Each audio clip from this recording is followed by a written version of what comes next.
What is up, everybody? Finally, we are back. Anti-Spec Spec Club. This is episode 7, Year of the Beast. And like a dumbass, I did not put the damn thumbnail in here so I could show that as like a transition panel when I say episode 7, Year of the Beast. And you're supposed to see that You that know, done flash later. up on the. I jacked that up. I jacked that up. But man, I'm happy to be back, man. Y'all, these cons have been wearing my ass out, man. They have been wearing my ass out. But I said, you know what? I don't care what it takes this week. I'm gonna get back on track and we're gonna record these shows. So I got cover picks done yesterday, switched Spec Club over to tonight. Guys, I'm at C2E2 right now. I'm actually looking out the window of my hotel. So gonna be up early in the morning to hit the con up, and it should be a bunch of fun. What is And Wi-Fi signal? Oh boy. Oh man, he's cutting out. episode 7, guys. Yeah, I'm cutting your Wi-Fi, your Wi-Fi cutting in and out a little bit, and you're getting your voice a little bit delayed from your video. Okay. What about now? Am I okay now? You're still there, which is good. Hold on, let me see if I can hit the hotel Wi-Fi right quick. I'm gonna cut out for a second, but I'll be right back. All right. So big week. Lots of projects getting shit canned at a certain publisher. They're like shelving everything. They said, "Hey, if we don't put out this movie, it's going to save us $20 million." That's crazy. In the last couple of hours, I don't know if you guys have heard that Discovery Plus and HBO Max are merging. So that's going to be interesting for content. Yes. Wi-Fi's poop. Can you hear me? I can hear you. Okay. I'm working on getting better Wi-Fi right now. Give me 1 second. Yeah, no worries. No worries.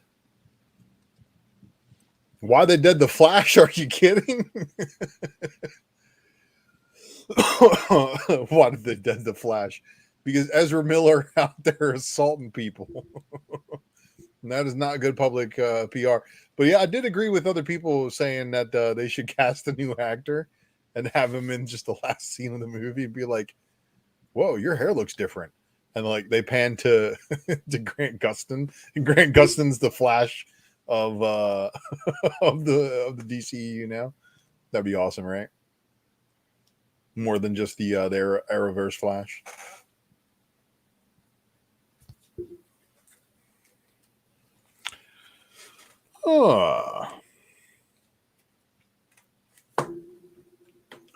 So, what else? All right, I'm connecting to supposedly what's the good Wi-Fi. The good Wi-Fi. The premium Wi-Fi. It's supposed to be the premium Wi-Fi. We'll see. I don't know. You know how these companies do, man. They say, "Oh, this is the premium Wi-Fi. This is the upgrade," and it worked the same as the regular Wi-Fi. Well, you don't have no image yet. All right, I should be back. Okay. All right, how am I sounding? How am I looking? I'm supposed to be on the premium Wi-Fi now, guys. I don't know if the premium actually makes any difference, but once it buffered, it caught up. You good now? All right, dope. All right, thank you, Osher, for quarterbacking that. And no worries. So how do you feel about all these DC cancellations, my friend? Bro, now y'all like for the guys for the long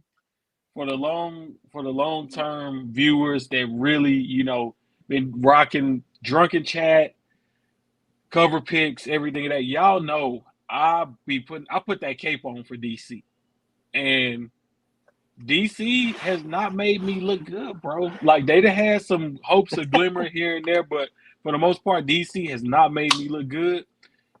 And I can say that I'm finally through with that abusive relationship. Me and DC are done. I will not be defending DC anymore. I hope that we could have ended it on a happy note, but But what if DC. something good comes out of this, man? Like what if they shelve everything that's trash that we knew was trash when they were making it, and they come back with making actual good movies again? That that could possibly happen. That could possibly happen.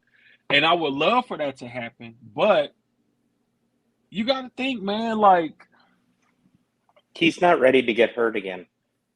Man, it's less about that, Too and soon. it's just more about it. I feel like for DC to really be turned around, it has to be the right situation. You know what I'm saying? Like, you have to have the right company with the right amount of money, the right commitment to seeing projects through. That doesn't think, oh, well, this is a comic book company. We should be able to do what Marvel is doing within a couple of years. Like, you got to have that company that's going to say, hey, we willing to wait this out for 10 years and see what kind of investment we can get back on this and try to do it the right way. You have to be willing to spend a lot of money up front to buy the IP. You have to be willing to spend a lot of money to develop the proper TV shows and movies. You have to be willing to spend a lot of money to market these projects. And then on top of all that, you have to wait. If you just think about how the MCU, you got to wait like 10 years before you really just start popping like that. So, would I like it to happen? Yes. Do I think it's going to happen? No. Because these companies like instant oatmeal. They want to put their hot water in their oatmeal, stir it up, and eat it 2 minutes later. They don't care didn't if it shelve tastes Black like. Adam. That should give you a little glimmer of hope, man. Dr. Fate, Hawkman, Black Adam, that right there, those three characters in itself might be enough, might just squeak by enough to keep DC characters interested. Did you see the investor news today for DC? Well, yeah, that's the reason why they investor shit-canned everything and they came out with a 10-year plan for movies. Yeah, yeah, which is exactly what they needed to do a long time ago. Yeah. A long time ago. If everybody's being honest with themselves, they needed to do this a long time ago. Flash is the perfect jumping off point to dump everything and reset the whole thing. We've been saying it for years that they just need to use the Flash movie to reset everything. And I'm cautiously optimistic after hearing today's news that they have a 10-year plan that they are going to potentially reset things. And I'm not going to lie. I know people really like the Batgirl, the idea of the Batgirl movie. And I know a lot of people are saying the costume was dead on to the recent comics. That costume looked like absolute garbage in the pictures. Absolute, utter garbage. It the color when I saw right, that, all I saw in that picture was something that they might have picked out of the trash from a CW TV show. And they wanted to do that for a big movie. It's not acceptable. It's not acceptable. Not to me. That's how I see it. Man, he said CW. CW. He said Arrowverse. Out of the trash can of a CW. So the reject from the Arrowverse. The reject. That suit looked terrible. It looked so lame. But it got the colors right. Like they had the undercape color yellow and the purple. It did. And that's everything that the fans saw first. And they were like, I want it. It looks good. I'll give it that. 100%. And I'll be the first to admit I'm Batman first all the way and not Batgirl. I don't really care that much about Batgirl. But that suit in the light, it looked cheap. It didn't, unless they were doing it.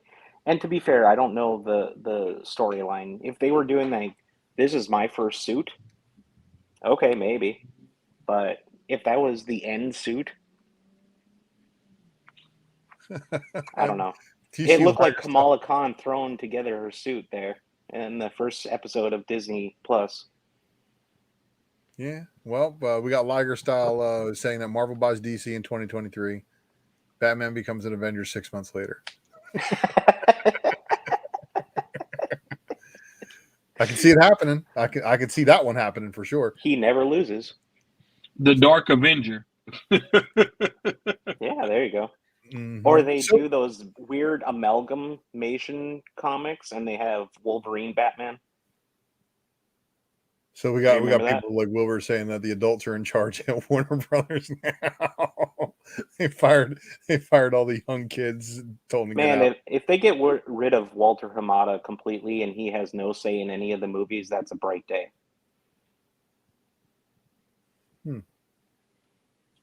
Personal opinion. I don't know, but whatever DC do, man, they really got to get it. They really got to get it together. So, but here's the big question that I have: is Dr. Fate Zatanna's father? Bro, I haven't even looked into that. Like, to be honest, like I haven't really thought about who's Pierce Brosnan playing. You know what I mean? Like, who is? We know he's Dr. Fate, but we don't have any backstory on which version of Dr. Fate they're going to give us. We know they're not giving us the new kid from the Rebirth era, so it's not that one, or the one that happened right before Rebirth era. So it's not the new kid that becomes the Egyptian kid who becomes Dr. Fate. It's an older Dr. Fate. We know the Atom, got remarked for ripping off of Deadpool's eye mask costume design, but Hawkman looked good. Dr. Fate looked good as far as their design goes, and as long as the Black Adam movie is them basically kind of assembling, I guess, I don't know, Justice League Dark. If it's not a Justice League Dark assembly movie, then they are going to have problems with this one going forward. And it's just, going to be a Dwayne The Rock Johnson project that he gets to fulfill, and then no sequels will ever happen in it. And if they do make sequels happen, then they're just going to be awkward, which leads to believe they're not going to do any of that because they're going to keep the Shazam movies too.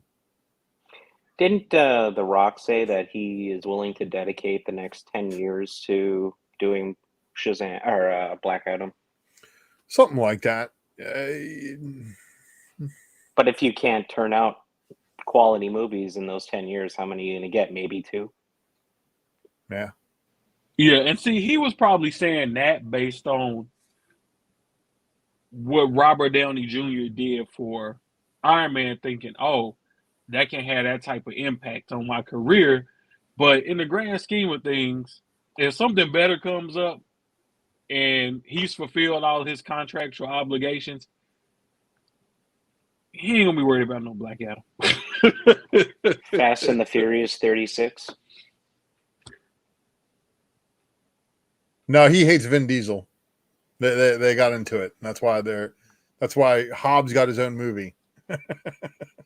That was a terrible movie, by the way. Yes, it was. But if you're into cars, it's all right. J Diggs 102. Did you cop that from me or did you buy it somewhere else? But yeah, man, I just honestly, what I would like to happen with DC is I would like for somebody to buy them. I just feel like all those movies shouldn't go to waste, bro. Like, whether they bad or not. Well, maybe it'll be like the underground cult classic that the 1993 Fantastic Four movie is. Maybe it'll be a great lesson. They'll show all their next directors for their movies going forward. They'll show them the movie and they'll go, see this? None of that. And then they'll hit them on the nose with a rolled up newspaper. Yeah. Maybe they'll take the movies that are good and try to salvage them. It's just crazy, man, that they shelving all of those projects that they done spent all of this money on. But it just really make you think about. AT&T spent it. But it's the rumblings that they're going to shelve the Flash movie is what's got people really, really upset. They're like, what do you mean you're going to shelve that movie? This is what people have been waiting for. There's Flash fans have been waiting for that movie for so long, and they know it's been done. I don't know why DC hasn't released it though. It's like, did they Ezra Miller? Did they intentionally send Ezra Miller on a campaign trail to have him just do crazy shit to? But here goes my thing about it, and this is something I never understand about companies. So, okay, so you had Ezra shoot this movie a long time ago. in between him shooting this movie and y'all finishing the movie, and you getting ready to release the movie, he did some crazy stuff, right? You're gonna have the people that's gonna complain about anything to say, "Oh, how could they release that movie?" But for the most part, sensible people gonna understand. Hey, this guy's just an actor in the movie. He did something crazy. They're gonna release the movie because they ain't got a choice at this point, and they'll probably get somebody else. As long as you recast them or something of that nature, it'll be totally fine. I don't think nobody will really care. Now, if you try to do that and you try to release the movie and you don't end up recasting him, then that's when you kind of run into an issue. But I don't think they are solving anything by not releasing that movie. I don't think it's solving anything at all. Um, Another thing that I wanted to say about DC was that I feel like at this point, the best thing to do is just be release everything you got, try to get as much money as you can off of that, and start over. Like Yeah, I don't yeah. see what The starting thing, over would hurt at this point. like, I get why they're shelving Batgirl for money. I get it.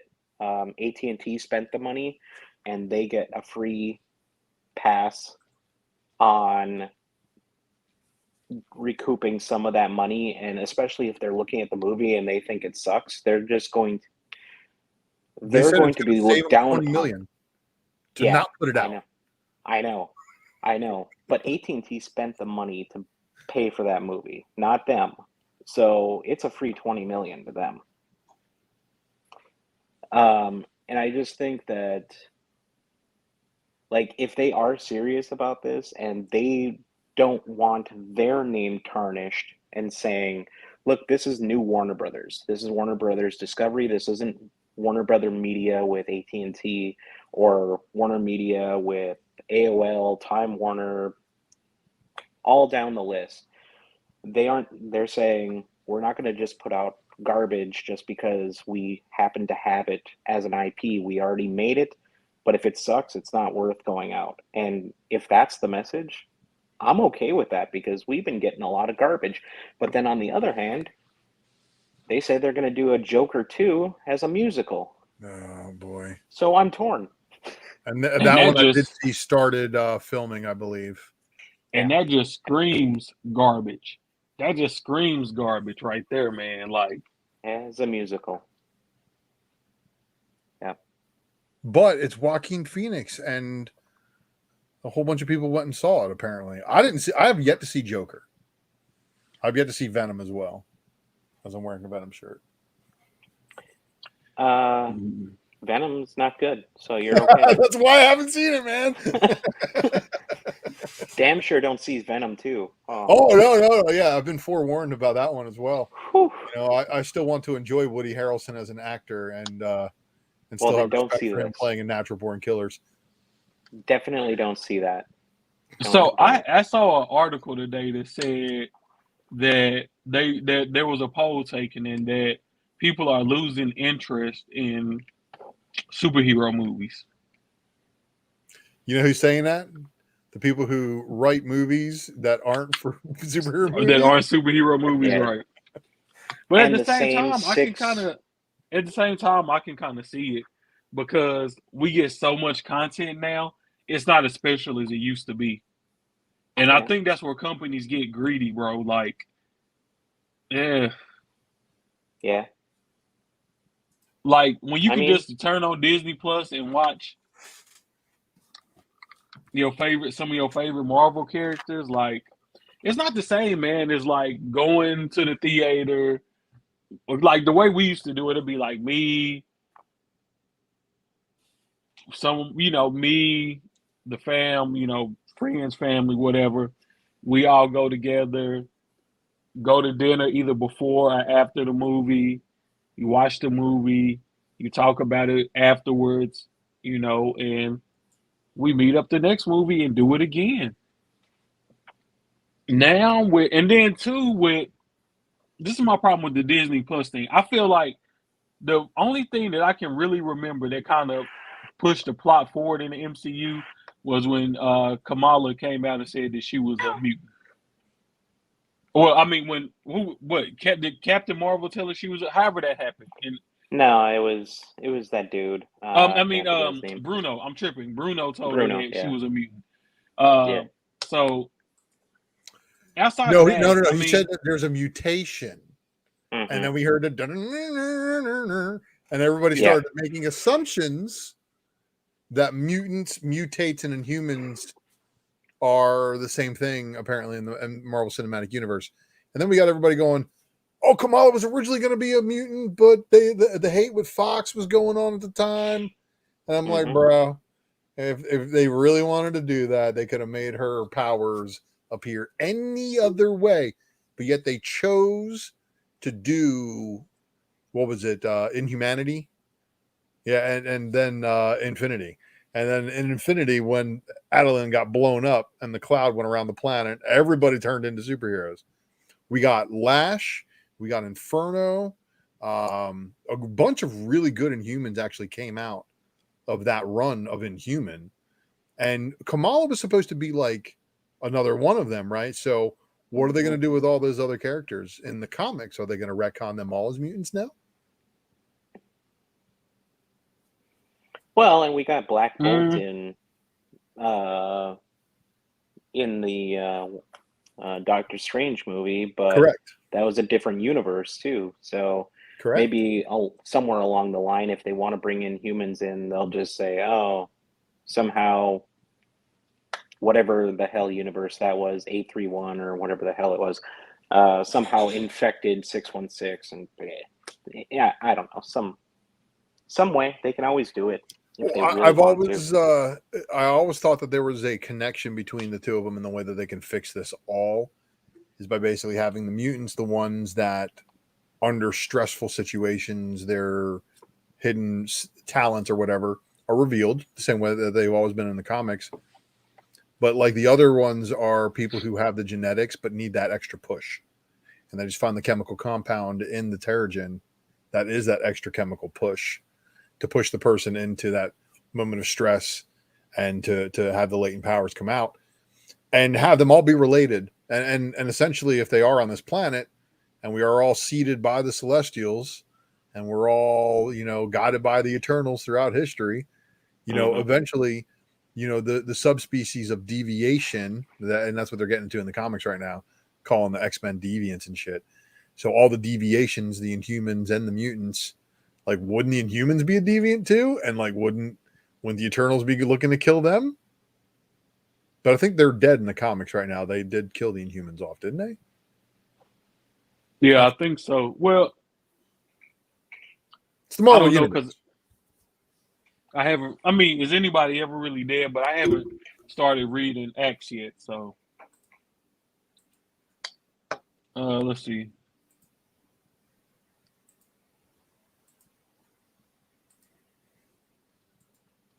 See, I didn't think Hawkeye was all of that. I like Falcon and Winter Soldier, but I didn't think Hawkeye was all of that. But you know what? I do want to change pace right quick before I forget to do this. So I don't want to add too many segments to the show because I kind of just want it to be free flowing and us talking noise and showing off books like we are now. But I do want to start highlighting certain things. And one of those things that I like hunting down is artists first and figuring out those true artists first. So I took a little bit of time this week, guys, and I put together some slides for artists that Lucas from Drunken Chat has been talking about for a while. And I ain't gonna lie, I was kind of sleeping on them at first. And then I saw a couple of covers and I was like, not too bad. And then they did one cover, they did a Spider-Punk cover, and I was like, that's excellent. And then I met them at San Diego Comic-Con and they were super duper cool. And I said, you know what?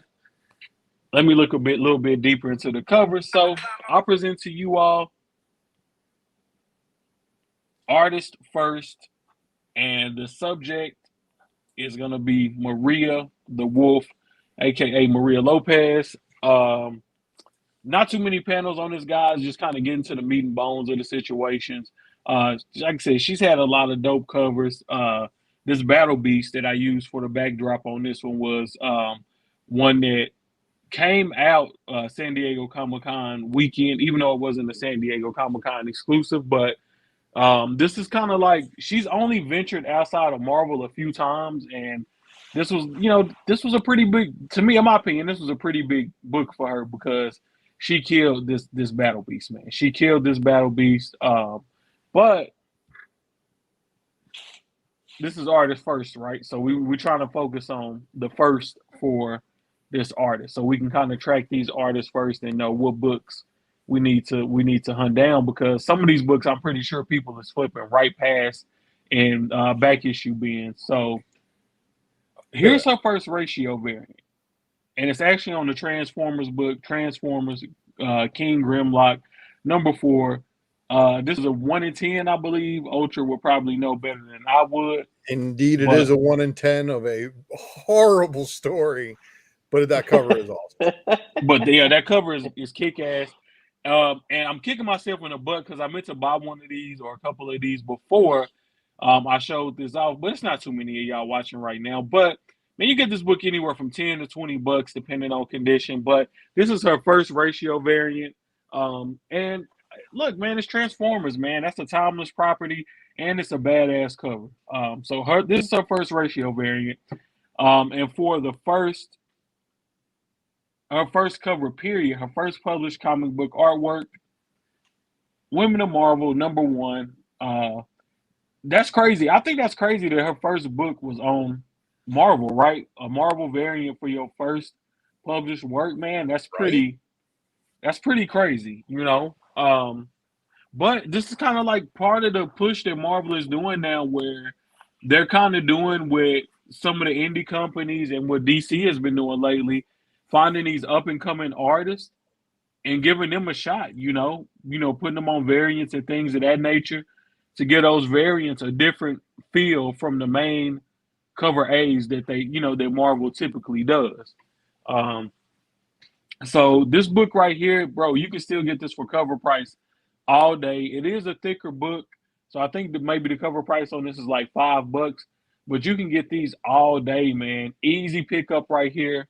Um, I I don't know the exact numbers on print run, but I know it's not like a microscopic print run, but at the same time, you could, I don't think this is gonna be one that's just gonna be like, oh, I can go into any comic shop and buy multiple of these. Mostly from the little hunting I've been doing, it'll be like one or two at most in the shop, and condition varies. So, just something like if you see it, like pick it up. Like it won't hurt. It's an artist first. And I think that her first being on Marvel really, really helps. Mm-hmm. So You got it. easy pickup right here, guys. Easy pickup. First Maria Wolf. And it's a magic cover, right? So it's got that Right? going for it as well. You got any more covers of hers? You know what? I didn't. I just kind of threw these up because I'm on my iPad, so I can't share screen and do a lot of the stuff that I normally do, unfortunately. It's all good. I'll give them. I'll give the peoples a verbal spec matrix here. So whenever you're ready, we can bring the faces back. But rock on, Maria Wolf. I know Lucas from Junket Chat. You can, but also you can share your screen and I can add it in.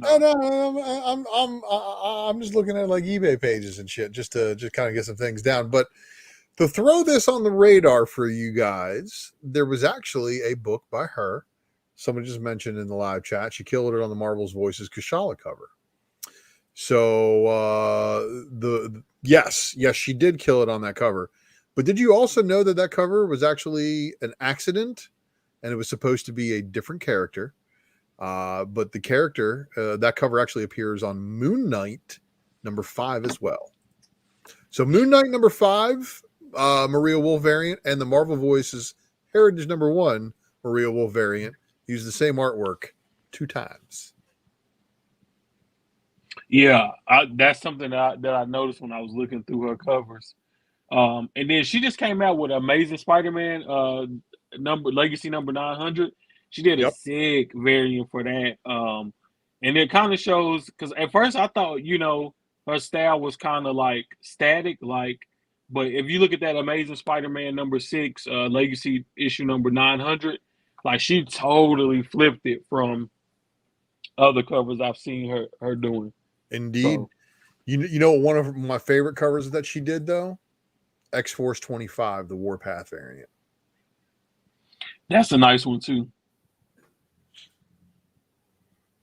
But I know she's got a lot more work out there. A lot of some barbaric books, and then she did another Marvel Voices book. And then that Spider-Punk variant, of course, with Danny Moonstar on the cover, yeah. And she did a book. I want to say like one of her. No, the one with White Tiger on it. Yeah, with her busting through the tiger's face. Yep. Yeah, that one. Yeah, that one is.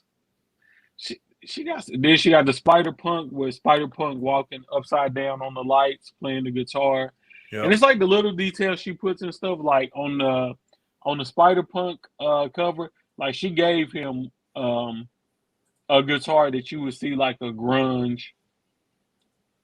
Yeah, but that Moonstar on 26, New Mutants 26 is fire. That's so she's got that, that variance in style where she can draw different types of things well. But action poses, man, that's like the lost art that a lot of people don't know. She also just recently did a Sabretooth cover. That is the first appearance of Sabretooth in the New Exiles. Yeah, and that Bloodstone, first Lyra Bloodstone variant, she did that too, which that was a good one.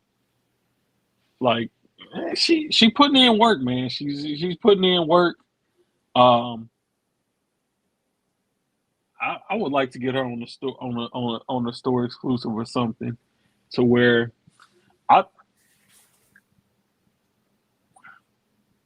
think sometimes like certain artists, like I can see them like drawing a certain character and doing a better job at it than anybody else, or just fitting the attitude of that character better than anybody else. And I could think of a few characters I would like to see her do that with. So yeah, man, I think Maria Wolf is on the come up, man. I definitely think she is on the come up. I don't think we heard the last from her, man. And if you even at this cover right here, if you just look at the amount of detail in it, like all the monsters in the background, all the details she put in Magic Sword, man, she just really, man, like you can't fake this type of talent, man. You can't fake this type of talent. I was able to get some sketches from her at C2E2. So I got some sketches from her at C2E2, and then but I think not C2E2 at San Diego Comic Con. She's gonna be here at C2E2. I think I might send I think I might leave a book with her to do a commission on, but I can't figure out exactly what I want. So that's gonna be the tough thing about that. But yeah, so not with the artists first, I kind of want to focus on artists that are still up and coming, and if I spot their first cover, just try to get it while it's still reasonably priced. Especially if you consider like how rare some of these artists that's already been in the game, a little bit how rare some of their first works is. Like that's first Tony Fleeks, man, bro. That's a book I'll probably never find, but I would love to have. But saying that, I'm probably gonna go out to the con and find it tomorrow, because that's normally how it happens when you least expect it. Well, that's just the world. Well, yeah, sometimes the universe aligns and you find the book you've been looking for, and just one copy pops up right at the right time. Yep. It's when that copy pops up at the wrong time. You're like, man, I can't do that now. Especially if it's a ridiculous expensive one. Uh-oh. Yeah. Matrix caught up to him. Or it pops up at the. Am I back? Yeah, kind of choppy. Well, I'm still connected to the premium Wi-Fi, so I don't know why. Oh, It's giving me a premium hard still does time. not sound like premium plus or prestige, my friend. They were like, oh, now you need the double premium Wi-Fi That's to right. Yeah. maintain a better connection. I'm like, you know what? How about a big Q? Oh Oh man. man, Ultra. I know you done picked up some heat lately, man. No, I wouldn't say heat. I did pick up some cool books. I got Yeah, I picked up some alright books from the comic shop this I got week. an Adam Like I Hughes picked this up. Witchblade and a Hero Comics Campbell from King of the Golden States and whatnot. So you be creeping on whatnot, Ultra? Getting ready for my own sale. So we'll see what happens. Looks like it's going to be a John Kent super sale when I return. Not too bad. We'll So I see. picked this up to get a sketch done on. The new Spider-Verse. Yeah, new Spider Verse. I figured it'd be. I mean, sketches. I mean, you can never go wrong with a sketchbook, right? Especially if you just want art from the artist, and something like this is universal because you can get any spider character on it, right? Well, yeah, but I mean, how many spider characters So can you I've fit on? grabbed the copy of A Billion Genies. True. I grabbed the copy of A Billion Genies second print. I can't wait to read this book. After we get off of here, I'm gonna read this book, The Survival Street. Let me go so yeah. So Survival Street. Where's Yeah, cover B? I In my hand. didn't find cover B's. Oh, you got. Hold on. Let me exit solo. Yeah, I need And I that got cover cover B, B. man. Yeah. The only two on the shelf, apparently. Ah, you got great taste, my friend. Great taste. I got that too. Could be because we all in the same. That me and Well, Ultra in the no, I same mean, chat, and even if, man, I mean, there's a lot of books that you guys just talk about. I left that one on the shelf, but we talked about that privately. Those were off the shelf when I got there, but I have them on yeah, order. it's on card stock too, man. I couldn't pass that up. So I was able to locate 2 copies of that Del Mundo X-Men House of X, which was short printed or short distributed or whatever. Did you get it off of eBay or did you find them Yeah, local? I went to eBay. There's not too many listings for that book, but I did go to eBay for it. Ninth, I'm still disappointed that you didn't know that Harley homage is Batman 1. Batman one. I'm tripping, man. Like it's been a long day for me. Yeah, clearly. It's all right. I got confused when I saw the other one. That's a homage to the first Poison Ivy. No, first Batgirl. Yeah, one of those. Because didn't first Poison Ivy and first Batgirl is kind of like Batman and Robin behind her, and she's in the middle center. So it's easy to get them confused every now and then. That's all right. Very On our easy. show the other day, on Cover Picks, what was it? It was the Hush cover, and I said the wrong number, and I'm like, oh my god, that's not the right issue number. I said like 809 or something. I'm like, what the hell am I talking Yeah, about? you said 808 and it was 608. Yeah, I don't even know what the hell I was talking about at the time.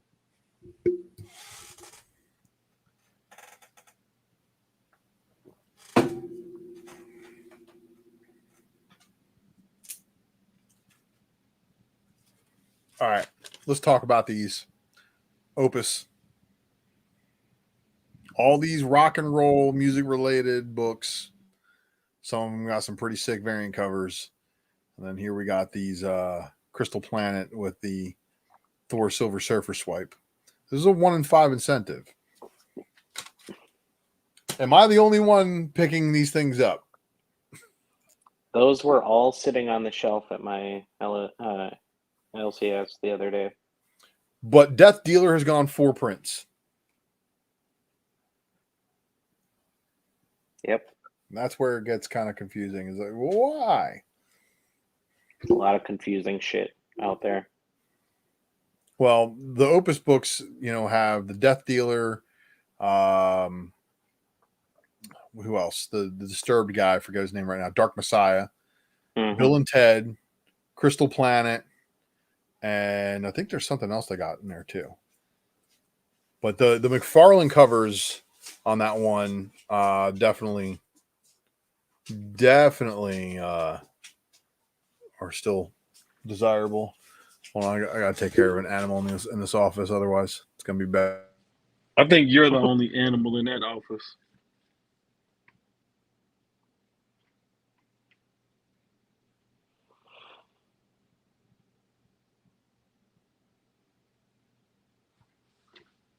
All right. Your Wi-Fi seems to be premium again. For real? Yeah. It's like every now and then it's got a buffer. So we got Hi Nathan asking, what is the book for C2E2? Have you got a map already planned out on where you're going to be visiting and walking towards tomorrow? Man, it's probably that Javon book, right? Yeah, the Javon books. Oh man. I think is it Unknown has a couple of Edge of Spider Verse 300 homages coming out. I got a sleeper that I'm not gonna talk about on the show. I'm just gonna pick them up tomorrow and drop them on Whatnot. Um, who else has books coming out tomorrow? I mean, what was it? I got a list. Hold on, let me go to my list. Yeah, I didn't even see all the list of the exclusives tomorrow.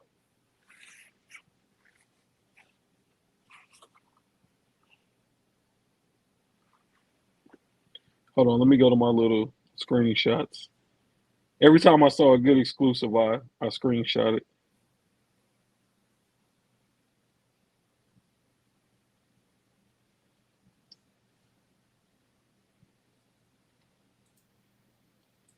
Where is it at?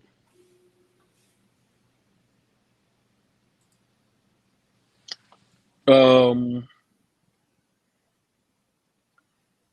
Oh, so this book Freezer Burn by Cameron Johnson. I mean, I really can't show it off because I don't have my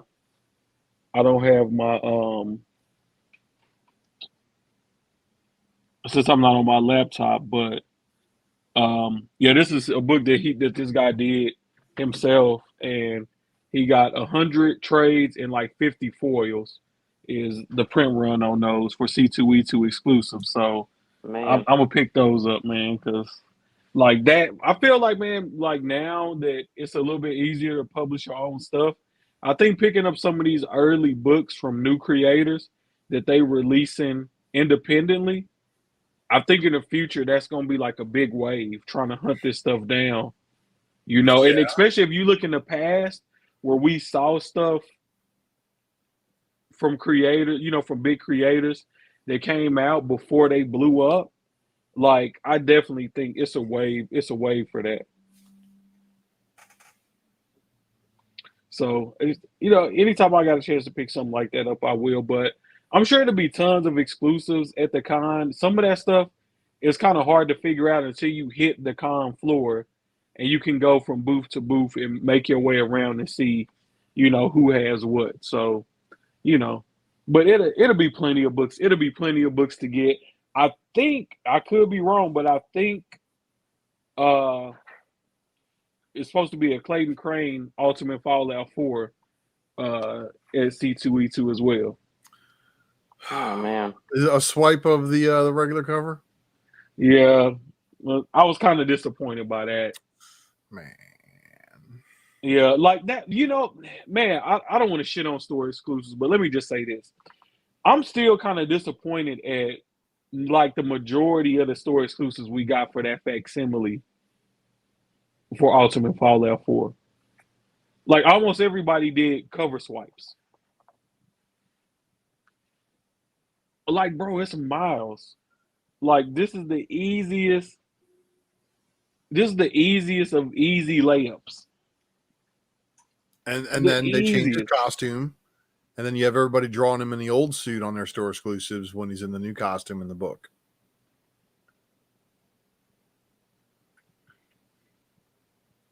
Come on, man. You seen it too, especially the sneaker joints too. And it's like, look, man, we've already moved past this costume. Like he's in this new one. Is somebody gonna step up to the plate and draw the new one? They feel like, oh, but see, I want to see that retailer that says, you know what, I'm gonna take that new outfit and I'm gonna get with the right artist and we're gonna make it hot. Or at least just do it, try to do a good cover with it, man. Like, just don't automatically say, oh, like I'm Aunt, I love you. This ain't got nothing to do with you. I know you probably didn't, have no say over this. But on the cover A of this, Miles, on the regular covers for this, the Marvel release covers, Miles is in his new suit. On this one, the store exclusive, he in his black and red. I guess it depends on how far back he had that exclusive lined up with Ivan. You got to think it was made specifically for this book. It's not like it was a Miles book. And no, that's true. And I still love that cover though. Yeah, it's not like I had this artwork from Ivan Tao in there for a while, and it's not just them though, man. It's a lot of other people doing exclusives. They ask an artist to do a picture. They like the drawing, but they don't read the books. They don't know the story. They don't know what's going on inside the guts for the most part. They're just there to sell 4,500 copies of a book. Whether it be, 3,000 trade dress and 1,500 sketch or virgin or whatever. They're there to move the product. They want to make it look nice and presentable on the exterior. They give an artist a call and say, hey, we need you to do this X-Men book for us. And here's the cover we want you to do. And that person does the cover that they want. Nothing related to the interior or guts. That character could have died 3 issues ago and they wouldn't have fucking known any better. So it's like, oh, well, what are we doing here? That's one of my biggest gripes that they were doing, Marvel was doing with the Miles book. Well, they weren't even Miles books. They were every book under the sun, and Miles wasn't even in the book. And they're like, here's a 10-year cover with Miles on it. Like, is Miles in the book? No, Miles is not in the book. Why is he on the cover? Just to sell another cover? That shit pisses me off. Right. Bad. Man, so I just saw something that pissed me off. So on that Clayton Crane Ultimate Fallout 4 homage, somebody just sent me a screenshot from the Trinity Comics group, and they did a wait list for this book. They're not the ones releasing it. They said they don't have a booth at the comic. Basically, I guess they gonna stand in line and get the book, and they charging people $125 a pop, and it says $125 for each raw. We'll pick out the good ones. And they did a wait list for 10 spots. So what about the great ones? Who's going to get the great ones, not the good ones? Right. Oh boy, here we go again. So they buying for, I think the book is $40 and they're selling it for $125. Like, I'm trying to wrap my head around this. And you say, oh, we're going to pick out the good ones. So whoever, I think Black Flag is the one running releasing the book and doing the Clayton Crane signing. So are they just gonna let you stand there and pick through the books? No, they gonna hand you one and be like, "This is what you get." But they might let Trinity Comics do it though. Maybe Trinity was the ones that did that Mando, and I'm not knocking Trinity Comics, but I just feel like this is the type of stuff in the comic book community that makes the comic book community look bad. I agree with you. So if the waiting list is completely full too, and there's no copies available to the general public, Well, no. So Trinity Comics saying that they are going to do a wait list for 10 slots, right? And that they're gonna get the 10 books from Black Flag. Black Cape, whoever is doing who's ever is doing that damn exclusive. But my whole thing about it is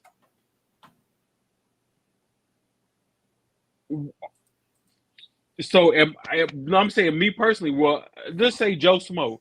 Will Joe Smo be able to go to that booth and buy 10 copies of that book if he wants? Maybe the leftovers. I don't even think the leftovers. So to me, it's why people don't trust store exclusives, because they advertise low print runs that ain't true. You do funny stuff when it's wholesale, I'll give buying you a from good example wholesale of and that. marking them up. I'll give you a good example of that. Here is something I gained a little distrust over. You remember the Boom cover of Dark Blood #1 that Marcus Johnson did the variant of, Yeah, and only Boom had it. yeah. So they sent me one, and it was totally dinged up. They were sold out, 100% sold out. I complained that they sent me a dinged up one. They sent me another one. Yeah, because they always got a print damage overrun, right? They always got a print damage overrun. But this was like absolutely perfect, and it's like if you just done that in the beginning, but how much of a damage overrun do they have, and is there always a possibility, like with the new Something is Killing the Children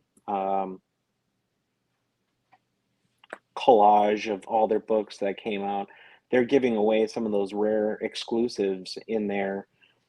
Like, what are the chances they could have done that with Dark Blood somewhere along the line? And then it's not truly 1 in 500 anymore. You have another 50, 60, 100, however True, many. but you got to look at it this way. Let's say they say it's a 500 print run, right? Let's say they only sell 400 on the website and hold back 100 for damages.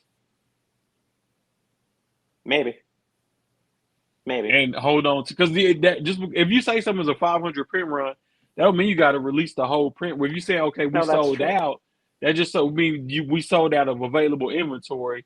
You know, you're gonna archive some books. You're gonna, so that I really wouldn't trip off of it. But my That's thing is fair. more so with That's fair. these retailers doing these store exclusives where, you know, we know because Marvel minimum print run is 3,000, right? We know it's 3,000 of the books out there, and then you saying, "Oh well, it's only we destroyed, you know, whatever happened to the rest."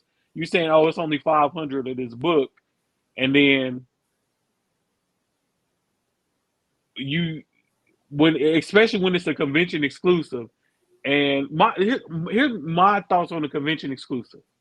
Convention exclusive, you should have to be at the con to buy it. You should have a limit like 1 or 2 per person, and it should be filtered out throughout the weekend. So if it's 500 and it's a 4-day con, you know, you do what, 125 a day Yeah. to get you to your 500, 2 per person per day. So James Crider says he doesn't trust retailers that doesn't tell the print run. Well, I that seems disagree. I disagree. Because here goes the thing about it. Frankie's don't tell they print run. I think that's a better way of doing it because you're not setting any expectation. That's basically saying, hey, if you want this book, buy it. But we're not selling on rarity. We just, hey, this is the book. If you like it, buy it. Because you already know it's not okay. Most retailers, it's gonna be about 3,000 anyway, right? You should always assume, like, even if they say it's 800, you should just assume it's 3,000 of this book out here, or it was at one point. it's like the JTC subscription thing that he did today. It opened up today. It'll close on Saturday, right? And then in a couple of months, those 2 books will be available separately. But it's like you're giving people the subscription service for $40. Are you going to offer the books for the same price later? But everybody seems to forget that he also did that before, where he offered the Boba Fett. They sold out and had to do a second print. So I don't know what's going on with the sales figures or the print runs on this new Luke green lightsaber negative space variant and a secret action figure variant. Yeah, So it's I bought one of those today. I don't know if they sold out or not. no, they're still available, and apparently, again, I'm a Star Wars action figure variant collector. See, Did you get one? I got two. So I mean, just to make sure I at least try to get a high grade copy out of them. I usually order like two to four copies from JTC to ensure that I get a good 9A candidate, because they pick out their 9A candidates for their own grading, and they leave the rest for everybody else. So good luck, everybody else, because we're all in it together. I'm trying to get a picture of the bundle up on my phone. So this is the book that dropped today. Sorry, y'all, we so ghetto, but I'm not at home, obviously, so I don't have my regular setup. It's coming through fine. We can see it. And then the action figure variant is, what do you think that action figure variant is going to be, though? Well, for Star Wars, it's not a Mandalorian, so it's not going to be that anybody that we were hoping for. I was hoping it was going to be like, secret action figure variant for another book, but Baby Yoda. Star Wars 28. It can either be a popular character or it could be Grogu. a nobody. Maybe it's green lightsaber Luke. Maybe they finally pulled that one off, because we've gotten the blue and the yellow already. No, yeah, that would be a good one. That would be a good one. Something slick like that, I wouldn't mind it. But so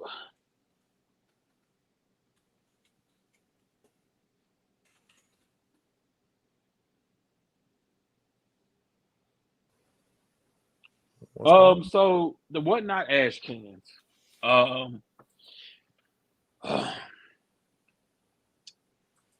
right, let me see how I can speak on this without seeming like. Well, all right, I'm gonna be. I want to be transparent, but I also want to be unbiased at the same time. So with the whatnot ash cans, I look at it two ways. It's like any other spec play. If you believe in at least just one of the properties that's inside of that ash can, it's a good investment, right? If you think one of those ash cans, because the ash cans have 4 different books in them, right? So if you believe in just one of those, you should buy it and hold on to it, right? Now, let's say you don't believe in any of those books, then maybe you should not pick it up. But it's 4 books inside of the ash can. So the way I look at it is like it's a money ball play. Like if any one of those blows up, it don't matter if the rest of the books in there never amount to anything. You just need one of those to blow up. That's how people been specking on the Spider-Verse for years now. Those Spider-Verse books, like that Spider-Verse 6, where like the all those spider characters that only make an appearance for like 2 seconds, that people have been paying crazy money for that book. It's the same thing. Of course, it's a Marvel property, so it's a higher sense of value to it. But a year ago, nobody thought Whatnot would be where it's at right now. And then, Post Malone was on the app today and crashed it because there was so many people trying to get on the app to see Post Malone. And then they had Logan Paul, Jake Paul, whichever one. They had them on the app.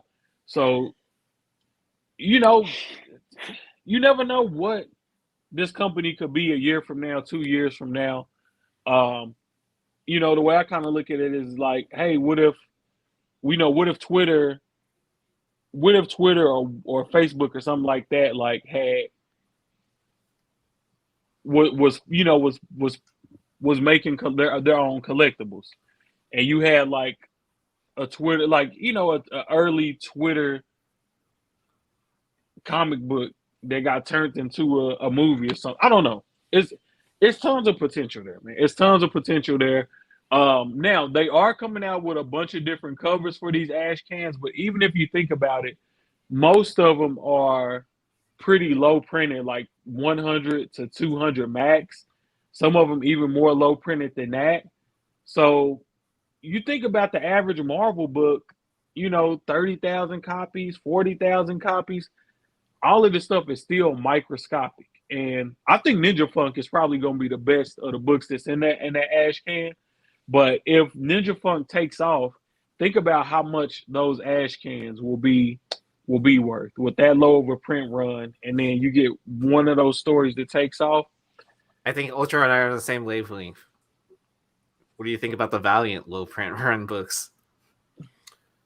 Bro, I mean, I mean, that's why we can.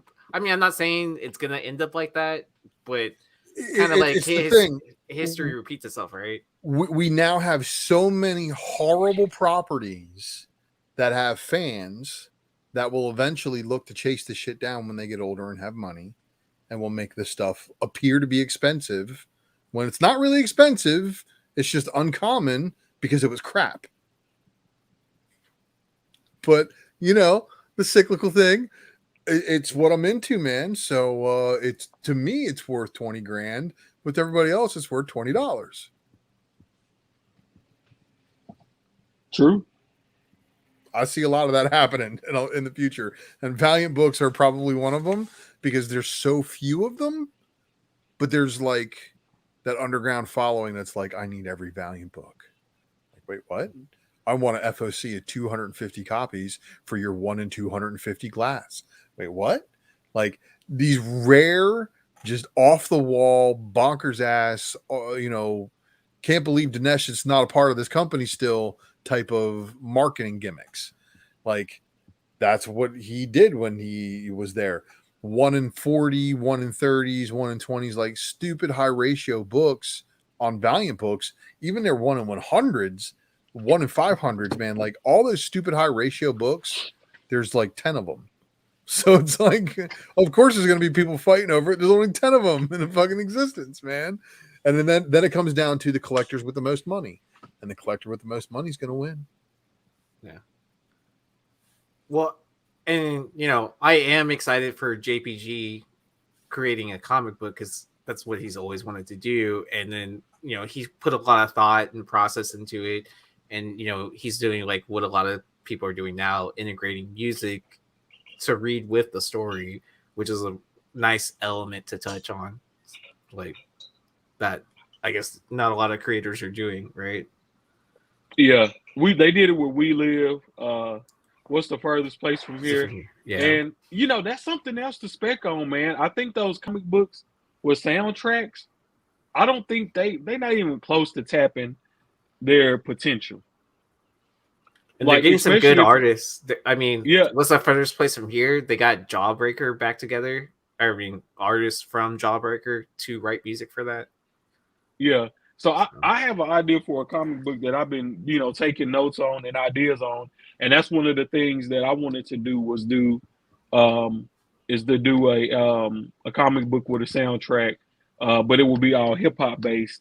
And I've been thinking about that and using like up and coming artists, and so the IP is working two ways. You got a soundtrack, you have a soundtrack for every I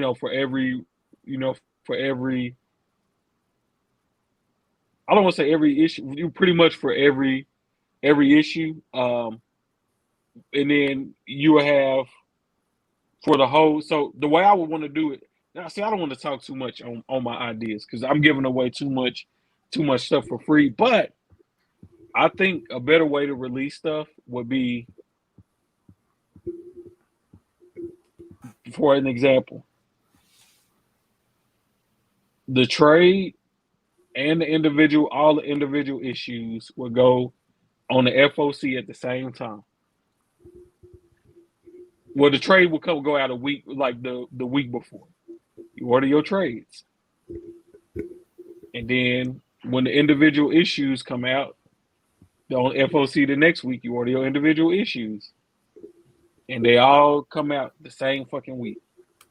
So one week you'll be able to pick up the trade. Next week you'll be able to pick up the individual issues. But that put pressure on the store to order it more equally, because if you get the trade in and you be like, oh shit, this first appearance is gonna be an issue 2, and you under ordered on that shit. But then the trade becomes the first appearance, my homie. Don't matter. People still want the floppy, and the soundtrack will release the same day that the trade release. So, if not, you can. So by the time all the single issues come out, you have you can read all through those issues. So you can do the trade, or you can do the floppy. Well, but didn't DC also do the music thing too with the Yes, they did. Yeah, I mean, the death metal. Yeah, with the death metal gig, and then death metal soundtrack, and then of course, what was that? What's that Image book again? Oh, the We Live. Is that what you're talking? No. The What's the Furthest Place from Here? Yes, What's the Furthest Place from Here has that soundtrack to it as well. Wait, so did those vinyls even exist? Like I only got one because Hive happened to like also press a certain color vinyl with it or whatever. Well, I think the vinyls do exist, but I think issue 2 had some distribution issues. where it became it became urban legend. Never got released, as far as I know. Yeah, but there was a shortage in vinyl production, because I was ordering like regular vinyl at that time too, and I ordered it off of Amazon, and I got allocated from there because they're like, "Hey, do you wanna try to still hold off for this album?" And I was like, "Yes, I want this album still on vinyl." And then they ended up canceling my order at the end of it all, and then I listened to the album like digitally, and I was just like, I'm kind of glad I saved money that way, but okay.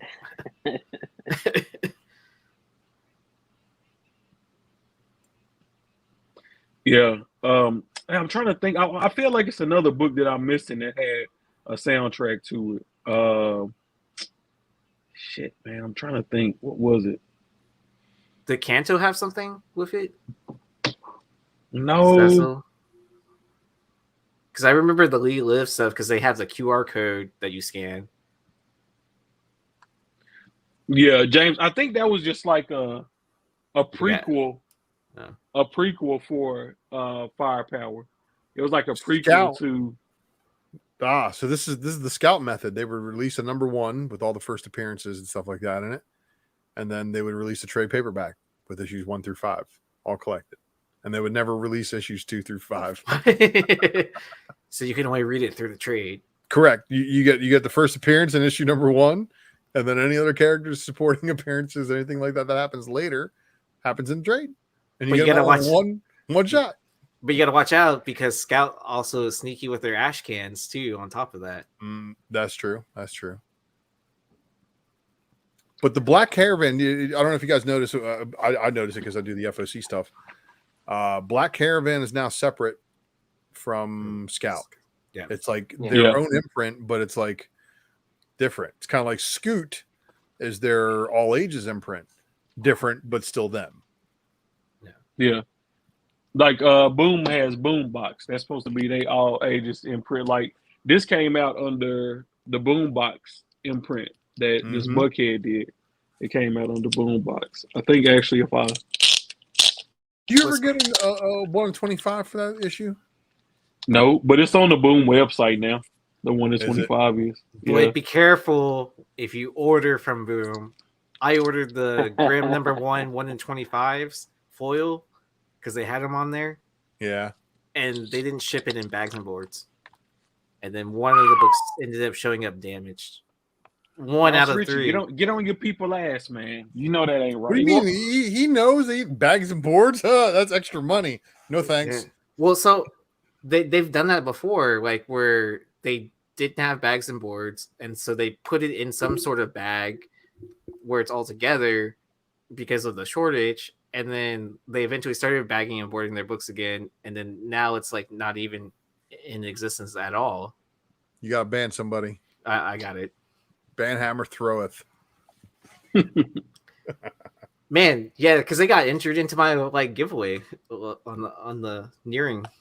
Did Nirvana. they? Yeah, someone said the name popped up, like, because you know how you can do StreamYard /giveaway, and collect names from anyone participating in chat. That showed up, even though I blocked it. It's Boom distracting us. That's funny, Maris. Oh, speaking of Logan Paul, though, becoming a wrestler, he's gonna have a rookie card because they have Tops and Prism have wrestling cards. Good point. Good point. I didn't even think about that. Yeah. So I didn't even think about that. You get a PSA 10 like Logan Paul card, and wear your own chain. Is he gonna wear it around his own neck when he comes out? I mean, only if it's a 1 of 1, right? I don't know, but hey, Double O in the chat talking about they were 1 in 25s of the FOC variant. It's the only way you could get the 25 copies. So you had to order 10 copies of the A cover to unlock the 1 in 10, and then you had to order 25 copies of the FOC variant to unlock the 1 in 25, making the 1 in 25s for that Buckhead run fucking impossible. All right, because on release day in our private chat, we were all of us were like, bro, nobody has this. And apparently there was a little bit of not things being shipped that week, because I remember the FOC variant showing up, and the store's like, we only got one. I'm like, what? He's like, yeah, we didn't get our whole order or something. So those 1 in 25s from that Buckhead, can recommend if you see them in your back issue bins. Man, I've never seen that book in the wild. Only on the Boom website, man. I've never seen that book in the wild. So some of those Buckhead issues only had 2,000 copies ordered. So man, if that thing ever gets optioned, but will I don't give a fuck if it's for a YouTube commercial. A straight to YouTube show, right? He doesn't even care if it's a YouTube ad, man. I don't care if it's a YouTube ad. Them books are gonna go crazy. User made videos. You should do a fanfic of it. Do a fan. Make it happen. Absolutely can make that happen. Honestly, I do feel like that's gonna be the next level of comic book spec is people doing forcing properties to get option. You know what I'm saying? By doing the fan, the home, the homemade trailers and stuff like they did with Fresh Prince, just made a trailer for it and just kind of spoke it into existence, willed it into existence, the same way they did the Snyderverse, just willed it into existence. Even though I think the Snyderverse, DC just bought a bunch of bots and acted on Twitter like people wanted the Snyderverse and just tricked the public into believing that. Wait, so you use they use the government propaganda method to make people think that people were all supporting this thing? Oh yeah. No, I was watching a TV show. I forgot what TV show it was. I was watching a TV show and I forgot what it was. It was Billions actually, and somebody had made an app to where pretty much you could go onto the app and it will find anything mentioning you and leave good comments about you below it. Or you could do it for a product, a company, anything like that, right? Using bots. So somebody reverse engineered it and used it to tear this guy down because he was pulling out of a business deal with them. So they just completely destroyed his brand by reverse engineering that fucking Wow. But that's all I say. I say humans, man, it don't matter any technology that's touched the fucking surface of the earth, the planet Earth, we have found a way to reverse engineer it and use it for bad. Look, dudes was cold in the winter. We needed a way to cook our meat. So, look, we found out about fire. First, I'm gonna take this fire and put it on a bow and arrow and shoot somebody through the skull. Ooh, we got another new challenger showing up. Big Remo. Whoa. What's up? Remo. Big Remo. I don't know. How's it going? But look, that's just how we do as humans, man. Cell phones, It used to be like something the businessman would carry, you know, like. You mean that big box that Yeah, a cord attached to it, and then once they put that snake game and texting on the phone, it was a wrap. It was a wrap. I had that little Nokia too, the indestructible Nokia, but mine actually, like, believe it or not, my little tiny Nokia 3180 or whatever the hell it was actually did split a little bit from being dropped. I remember my dad got a cell phone from his company, and he was like, I ain't using this. Here, he gave it to me and my brother, and we were like, I don't know, my brother was probably like 14 or 15, and it was in like a zip like suitcase. Like, it had a suitcase, and it was inside of the suitcase, and it was attached, and you could dial it while it was hung up, and then when it would ring, and then when they answered the phone, you had to pick it up. So you couldn't like just sit on it while it rang. You had to wait for it to connect before you picked it up. And it looked like Tony Stark back in the day. Yeah, it was like a big, like a leather, like what we carry laptops in now. You know what I mean? It was like a whole phone. That thing was heavy as hell, man. And then we had those, when I got in high school, we had the big brick Motorola phones. Those things was crazy, man. It was like $5 a minute. It was crazy. But man, that world changed when that StarTAC came out, man. I love that phone, man. I mean, I love the StarTAC, man. You were styling a profile. But like you said, the Nokia, man, nothing's better than that Nokia with the snake, man. I don't know. I used to pass time like a mug. You could be in class and just be like, just going at it, man. Yeah, well, I mean, why don't we have batteries like that? You know, that lasted forever. You're muted. Am I muted? You're muted. Someone's muted. No, I think Remo was high. I heard Did you lose all your sound, Remo? Yeah, Remo lost. He needs to get headphones. He needs to get headphones already. There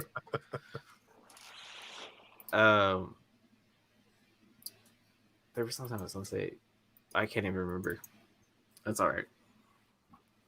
Remo got $1 million operation running it out of a flea market.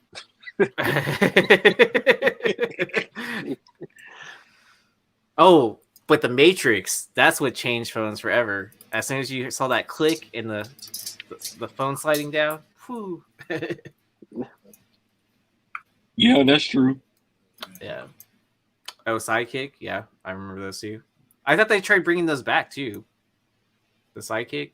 Or they were going to. They tried, but it didn't work. Tried. Yeah. Yeah. Well, I mean, they have phones that fold now too, right? So they remade the Razor. Flip phone activate. Oh, yeah.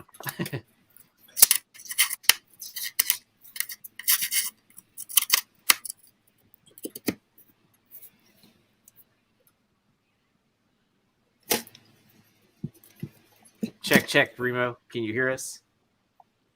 Let's help Remo get back online over. There's actually that one guy that does those Florida memes, or them Florida videos. He's like, flip phone activate. He like breaks out the old fucking Motorola Razor. He's like, no, nobody will believe this thing. Good thing I got my flip phone here. Flip phone activate. He cranks it out, and it's usually catching Florida Pokemon battles or somebody doing a lift kit on an old Jeep, or I'm sorry, on an old Beetle. Putting a Beetle on a fucking like Chevy Blazer chassis with 55-inch tires and shit. You know, Florida does be getting kind of crazy, man. Lucy, get out the chat and get your ass on this show. How about that? Yeah, I invited her to her own channel and she wouldn't jump on. She's like, I'm busy. But I'll be watching. Man, Lucy got them kids over there, man. Lucy got baby Mirage. She ain't trying to give us no more time than necessary. Oh, so since y'all are both at, since Paul and Hunter, you're both at C2E2, what are you looking forward to the most at the convention? That Javon Jordan, Hell Crow, Kanye West homage. Oh, with the wave refractor to it. That's the one he was showing on his IG today. Mm-hmm. Yeah, that's crazy. Well, it's a good thing you know him pretty good at this point now, because I know it's supposed to be like super low printed. That's what he was saying. Yeah, but honestly, sometimes that don't make a difference because the store, like if it's just between me and him, you know, he he'll probably hook it up. But Yeah. you got to think like these retailers, they it's their book, and he'll get his artist reserves, but he's making an appearance to do signings and remarks and all of that. So Yes. he just can't say, "Oh yeah, man, I'm gonna get you one." But normally, if you go like that first day and you get there when the con first opened up, you'll generally get it. Can Man, can I I can't answer put this? Can I answer this question for you? yeah. Make sure to follow him on Whatnot if he does get that extra one, because it'll be on there for $1 1 minute. No, shit, I don't know how It much you're gonna will. start It for. will. Yeah. Okay. No, it's honestly just the whole picking books up for people. I can't. This, I and can't this really, is man. Guarantee that. and this is a really good question. Hi Nathan is asking, has anyone tried the Overstreet guide? I guess digital stuff. No. I haven't. I mean, but I mean, I'm grandfathered into CLZ, so I'm not going to switch over to Overstreet, especially the way they price books, because I like to buy books at what they price books at. If that makes sense, I think they undervalue books, is what I'm saying. By a lot, yeah, it's dude. real. Yeah, I mean, I'm cool with like stores that like I'll buy a lot from a store that uses Overstreet. I'll be honest with you. I don't want no store repricing nothing. If whatever you got it marked at, you gotta leave it at that. And either I'll buy it or I won't. I'm with you. You know what I I'm with mean? you. I don't want anybody running to Overstreet. I don't want nobody running to eBay. I don't. Man, price is what you want to sell them for. But has that happened to anyone on this panel before? Like when Nope. you go to a store and then they reprice it? Yep. Absolutely. And I haven't Like- gone back. Like how recent? It was it's been it was before the pandemic, right before the pandemic. Okay. And Before that became a big thing that people were noticing, right? Yeah, and I kind of around that time. It happened to me, and it was almost like I was embarrassed when it happened, so I didn't really tell anybody about it because I didn't know how to react at the time. But then I started to see more and more people it becoming like it. So I won't say that he's always been that way, I guess, from my understanding. I just didn't know because I had just got back into comics. So when that happened, I was like, oh man, you know what I mean? I kind of felt violated, so I didn't want to say nothing. But then everybody else started talking about it, so I was like, okay, yeah. And then I went to a store and I took a picture. And the picture that I took is the one that everybody's reposting, the one where it says we will reprice it at the register. So I went to that shop and they didn't reprice my books, but they said they basically reserved the right to do that. You know what I mean? So even though it's illegal in the state of California to do that. Yeah, Yeah, but that's you just can't. lazy shit. Yeah, that's all. Yeah. And this dude, the dude that repriced it on me, he was this big, huge dude, and he would like when you go to the store, all he does, he just sits down behind like collections, and he's just kind of going through them, like plucking out the good stuff. But he has like a bunch of long boxes in his store, and it looks like a miniature house. And you go through it, right? And you're pulling keys, everything, you know what I mean? But then there's no prices on it. And that should have been the first red flag to me. But I was just like, okay, you know what I mean? Because when I first walked through the door, he was like, yeah, the books on the wall are, priced as is, new books are, cover price, blah, blah, blah, blah, blah, And I was just like, all right, cool. And I was going through, I had a stack of books like this, man.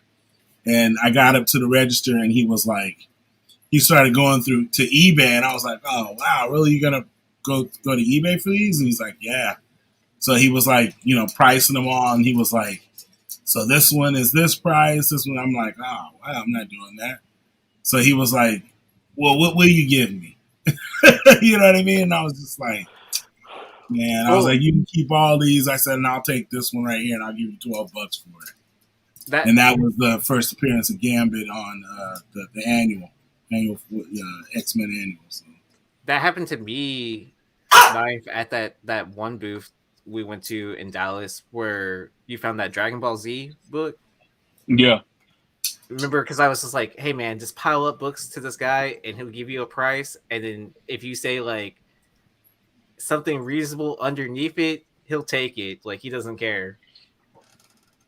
and he did, like, where he was like, I want $200 for this, and I was like, how about 120? And he's like, okay, like just handing him cash, Just like, right?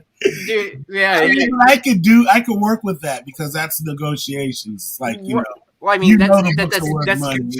Yeah, I mean, that's different because, you know, it's a con set. This guy let me hit him at 60% of his ass.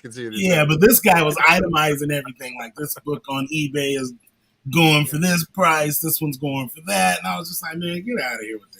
Hey, Remo, was he taking 15% off for the eBay fees? None of that, man. And that's the thing. And at the time, I wasn't really like hip to all of that stuff. You know what I mean? But I knew that the asking price wasn't necessarily what the going rate was. I knew enough about that. You know what I mean? So I wasn't even like, yeah, but it didn't sell at that price. You know what I mean? And all that. But yeah, I haven't been back. And I keep telling my wife, I'm like, let's just go in there. And I said, let's just go, because she's never been, you know, since she's been buying stuff. And I'm like, let's just go in there and see if he's still doing it. Just because I want you to experience it. You know what I mean? Because so that's when you take a huge pile of books, like a short box, where make sure he like looks up everyone, and then you're like, oh, I'm good. And walk on. Absolutely. I'm ready for it because I was in there and it was all mildewy smell like cats. I'm allergic to cats, man. I came out of there. I was, you know, my eyes were all puffy and stuff. My hands were dirty. But I found like the Invincible Iron Man hip hop variant, the Big Daddy Kane one. I found like, you know, what was the other one? It was one of the Thor God of Thunder. I want to say it was one of the Thor God of Thunder covers. I forget which one it was. And just like some older keys, like, you know what I mean, that I was, you know, just trying to replace from having when I was a kid. And they were good books, you know. But they weren't worth the price he was asking me to pay, and I was just like, and then he had like GI Joes out of the package, you know what I mean, like loose figures, and he was like asking crazy price, and I was just like, man, this is just not the place to be, man. Like, let me tell y'all the story that happened to me yesterday. So I go and get my hair cut. You know, I got the fresh fade. And before I go back to the house, I was like, oh, I wasn't in Dallas. I was in Jacksonville because we went to down Florida earlier this week. So I was like, oh, let me go by the comic shop before I go back to the house. So I stopped by a comic shop, looked through the boxes. I don't really see none. So I asked the guy, you got any Miles, you know, hidden back there? So he's like, oh, yeah, let me look it up in my database. He's showing he got like 5 or 6 issues that's not out on the floor. He goes to find some of the books, couldn't find them, but he did find Miles Morales Spider-Man #1, the series that started in 2019, so his most recent series. So he was like, oh, well, I did have the #1. I'm like, all right, cool. I'm like, you know, what's the price on it? I'll probably take it. He was like, oh, well, let me look it up. So I kind of got ahead of myself. When I first asked him about the Miles, he was like, oh, I don't know. I don't carry a lot of Miles. You know, basically, he didn't think that Miles was that great. And, you know, he carries more of the older stuff, bronze, silver. He had a bunch of like 90s Drek in there. But basically, he tried to downplay Miles, saying that, you know, it wasn't worth carrying Miles stuff. I'm like, all right, cool. When I was searching through the boxes, he was on the phone with someone that was trying to sell them a collection. And he was like, well, I don't go by eBay price, eBay offer prices, like listing prices. I go by sold. He's like, I go by sold prices. So now, when he prices out this Miles book, he says, mind you, y'all, it was a raw book. It was in good condition. I'm not going to take that from him. It was in good condition. He says $150. What? I said, what? I said, for a raw book? He said, yeah. I said, dude, eBay sold is like between $40 and $50 on this. He was like, well, that just means you can go buy one off of eBay. Wow. And I'm like, all right, thank you. Have a good day. I'm not going to go back. He just wanted to decorate his wall with that Miles. He wanted to make it an attraction. He wanted to bring in business. I bet you he didn't even know he had it. He probably didn't know he had it, man. So look, he didn't even know he had the book. I know. I'm trying to. And that was his opportunity to try and think you was a sucker because you just wanted a Miles book. So you guys want to know something funny? There's actually a store here that's local in Central Florida that has an Amazing Spider-Man 316, not for sale. Just to hang out and show you, I got an ASM 316. Like, is it slab too and everything? No, it's a raw copy, but it's not for sale. That's like it's a shop in Dallas. I can't remember what shop it was, but they got a Venom Gold Protector up on the wall in a picture frame, just sitting there. I was like, "Is that for sale?" No, we just keep it because. What was the incentive by how you had to? Didn't you have to order a certain amount of Venom Lethal Protector #1? Yeah, I think it was a 1 in 100 or 1 in 1,000. I don't know the incentive ratio it is. I'm sure you can look it up. On what was the book again? Which book is this? The gold Venom. Oh, yeah, the gold. No, you're gonna make me look it up. Damn it! Let me look it up. I remember that. And so I guess basically they shop hit the criteria for that, so they just keep the book, which I can understand that, right? You like, but when you just have a book up there just to have it up there, like, what's the point? It's like eye candy, like it's like it's like the same thing. Like when you go to these cons, right? You see like a AF-15 on the wall, X-Men 1 or whatever, and it's like some ridiculous price, but it brought enough attention. It's the I don't want to sell it price. It's I don't want to sell it, but look through my other stuff. You might find something at a good price. Did you know that was a limited to an 11,000 copy print run? What, the Gold Venom?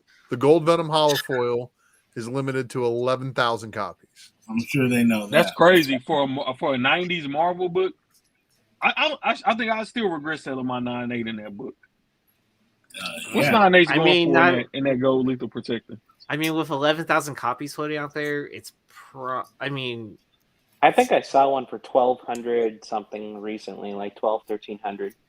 Well, it is the rarest. It's considered the rarest Venom book besides the Errors. Yeah. So it just says the limited gold Halifax cover variant. Only 11,000 copies were produced and sold exclusively to direct retailers in very limited numbers based on the number of regular copies the retailer had purchased. I would probably rather have the gold one than the Error. I don't know, man. Like the white Error. The all white Error is probably the black. I haven't seen the white one. There's only like two. I heard there was two now known in existence for that. Did it graded or just did someone say, "Hey, I got one"? I think both are graded, if I'm not mistaken. Well, there's a black Error variant and there's a white Error variant. The white Error variant has nothing else on it. Yeah, like it doesn't have the box for the for like the trade dress, pricing and stuff like that. And that was because it was a gold without the foil on it, right? Correct. See, I thought they said a lot of them errors was fake though. Like people, they just peeled the foil off of it. Yeah. The black printing cover error and the no foil error. Well, I mean, they were all foil covers. They were red foil underneath, right? It would have to be known about though. They would have to know that some of them were error. You know what I mean? Like they would have to know that the printer messed up on them, and that's exactly what it says. There was a significant quantity of the black cover error that made it past the printing quality control to the public, and Marvel apparently made them returnable, not recalled. Anyone actually returning these comics could be seriously regretting their decision because they could be worth up to 200 times the cover price. At least that does suck. I love error books for this reason, but I mean, they always dip down in price, right? And by 2014, they said that there was 137 of the black cover printing errors graded. Exactly. That's why I say I'd rather have the gold. Still rather have the gold. Yeah. Yeah. I mean, there's a lot of those, and there's no confusion. Like you don't have to prove that it wasn't peeled off or any of that shenanigans. You can just say, I got a gold one. You mean it wasn't thrown in a microwave and then? Yeah, you know what I mean? Heat it up with a blowtorch or something peeled Are people off. really doing this right now? Don't they know that the book still has staples on it? Can't go in a microwave. Metal dumbass. Oh yeah, I forgot about that. Yeah. Well, not a little only metal, there's metal content in the foil. a little metal will hurt in the microwave. It might help the. It's like zapping a CD, like back in the day, right? I've never done. CD. I'm laughing at everyone on this panel that's done that. Like I've never done it. What does it do? I didn't know it did anything. Oh, yeah. So if you put like a writable CD, right? You throw it in the microwave for like 5 seconds or whatever, it like cracks and looks like it's like shattered or whatever. But it also causes like lightning to it because whatever's in that CD like it's not. Will good. It still play though? I mean, it won't. No, it won't play. Yeah, that'd be sick if you could make it shattered and it'll still play. And fair warning, don't do this at home, kids. Like it is toxic to put plastic into a microwave, and like, especially if you're gonna eat out of it. Yeah. So don't do that. Would not recommend. Tasting like plastic. I remember I was dating this girl and she got mad at me and she went and scratched up my whole CD collection. Ooh. Dude, it was funny. Like when I was that was the most hateful thing that's ever been done to me, bro. Next to cutting up some shoes. So when I was a pizza driver in like 2015, 2016, somewhere around there, right? I had a case of CDs because like I didn't have a smartphone and all that stuff, and someone actually broke into my car and stole my CDs. I was like, I think about how many risks I took back in the day, and I used to ride around. I still.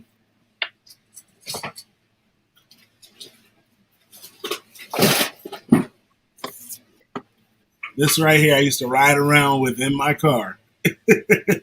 Sheesh. Full of CDs, man. I had 2 of them. Your CDs are still in it, bro. Or stuffed under the passenger seat, so they'd fit in the passenger footwell. They were easily accessible. And I took most of them out because I redid them, but I got stuff in there still, man. I had to have one for because I had a PlayStation in my car, so I still got the PlayStation games in there. Jesus, man. That's one thing I never did. I never installed the video game system in the car. But look at that. Look at those PlayStation games. Original PlayStation. PlayStation is right beyond your camera's view. FIFA. You know how much money I used to win off this FIFA game off money? Smoking blunts, playing FIFA in the car. Oh man, it's $20 games, man, and I'm using Manchester United. I'll use Rudy on there. I'll use Dortmund. You go ahead. You can use anybody. I'll use Dortmund. What was that crazy Brazil team, right? Player? I know which one you're talking about. It was like in one of the later ones, like 08 or something like that. Nah, man, there was a Brazilian team that had like it had, what do you call it on one of the young, I think not Ronaldinho. He was young though, but he was good. You had to sub him in. Yeah. You had to sub him in. And he was a midfielder. I forget his name. Yeah. You could use your DVD player as a CD player, Lucy. That's like the craziest thing now. Is like remember PlayStations being used to hook up. Like if you had a system on your television, like or something like that, you just put the CD right in the PlayStation, bro, and control that shit through the controller. And it would go through. I use my PlayStation 3, man, for a Blu-ray player and to play music on the TV if I want to. Hell yeah. That's it. I don't even play games on it, man. I just that's what eventually PlayStation. That's what it eventually. Oh, yeah. Yeah. That's what eventually PlayStation has become, anyways. Like, it's just my device I use to stream stuff on. Yeah. I do, man. I still haven't gotten a 5 yet, but I still look every week. I still check for one. Oh man, I've been added to that. We'll notify you when it's your ability to purchase. So okay. Ultra, you're gonna be pissed, man. I got notified twice and missed the email. shit. In the last 3 months, I got notified twice by PlayStation. They were like, "Yeah, you can go in and you can order it between these hours." You know what I mean? First come, first serve. And I missed both of the emails. Just buy Mills. He's not using it, you know. He wants a premium for it, though, man. Anybody? There's somebody obviously in the Facebook Marketplace with a setup for $320. Been set up there. I'd been up for weeks. And it's like, no, I think I'd rather not get shot and robbed for this PlayStation. Exactly. I'll pay retail and that's it, man. I don't want to pay. I might pay maybe $100. So you guys heard the good news. The PS5 Pro was leaked. Ooh, information. I did hear about that. I didn't see that. So it's there's certain patents and certain documents that leaked showing Sony's plans for the future, and apparently a PS5 Pro might be arriving in time for Christmas this year. Yeah, that'll be good. As soon as that's why they said that the regular 5 is becoming so abundant is because they know that the Pro is coming. Well, they've Isn't also it all black or something like that. I don't know, man. All I saw was the Pro, and what they say it was going to be 8K digital. Yeah. Well, they had that limited edition all black one. Yeah. Well, maybe that was what I saw. But I know I saw the Pro on. It was like on Google or something. It was an ad about it coming out, and then I saw on YouTube somebody did a video saying that it was coming out. Oh, you're in Cali, so I mean, everyone's reconverting this into like they even closed mine Bitcoin and all that, right? My wife's friend used to work at EA Sports, and I used to get all the games for $20. Nice. That's a hookup. That's a hookup. Yeah. They had a store and my systems, everything. Yeah, I had a homeboy that used to work with EA, man. I was sad when he left, man. Me too. So my wife would just come home and be like, "Here, I got you some games." Be a stack of games, and I'd be like, "Fuck, I can't play all these." Like, yeah. So he'd send me an email, and all I had to do was put the games in I wanted, and then I would have to just pay shipping. Yeah, and that was it. I'm like, man, it was like a company store, and it was like a GameStop inside of it. Well, they know they can do that because then eventually, you have to buy the loot crate boxes and all that stuff, and that's how they make their real money, right? Who, EA Sports? Yeah, weren't they the ones for the microtransaction stuff? Was that them? Yeah, I mean they do. Yeah, they do microtransactions. And honestly, when I was getting a bunch of games for free, like microtransactions wasn't that big. It was kind of around the time when they first started microtransactions. Yeah, I mean, but that's like any other crack dealer, right? You get it cheap. Give you a little bit. But I mean, they would do that, but it was like there was. I don't know. I think that was more in the PC realm when they started winning with that. All that DLC and stuff like that. Yeah, I can't wait till I get my PS5, man. I'm probably not gonna play it ever, but there's only a few games I want to play. I don't know. I've been wanting to veg out on a game for a long time. But there's just never been anything I want to play. But there's a couple games I would play on PS5 and just kind of. I don't have the time to it takes to sit up and play the games like they used to. Yeah, I mean, I have a PS4 and I didn't even renew PlayStation Plus to play online, and because I was I'm doing so much more. I'm either on a podcast or getting something else ready, or just working, or working, doing band stuff, whatever. Yeah, the time you have, you don't want to be playing games. I get on my daughter because she'll be playing all these games, and I'm just like, girl, can't you just don't you want to go outside and play? She's like, nah, I don't want to go outside and play. You're crazy, Dad. I'm just like, let's go to the mall. That's going outside for me. Take me to the mall. Oh, Maris, are you talking about modding PS1s so you can play Japanese games? Oh yeah. But nowadays you can buy those little mini systems that got all the games on them. I remember that they had the PC Engine one, man, and it sold out. I wanted that shit so bad. Yeah, it was like a mini PC engine, and it had all the games on it. Yeah, I mean, I like all those arcade, like all-in-one systems that they sell, right? That you just hook up to your TV. Yeah. Or the little. Have you seen the ones that are like? They look like arcade game, like stand-ups, and they have like all kinds of games on them, like all the Street Fighters and. You can mod those, and then just add a what is it? A cherry pie? Is that right? Yeah, the little computer. Yeah. And then and then you can put a mod on there to like have all the games and it's whatever you can download. Yep. You remember that game, and it was like 4 people playing. I grew up by an arcade, but it was the stadium trucks.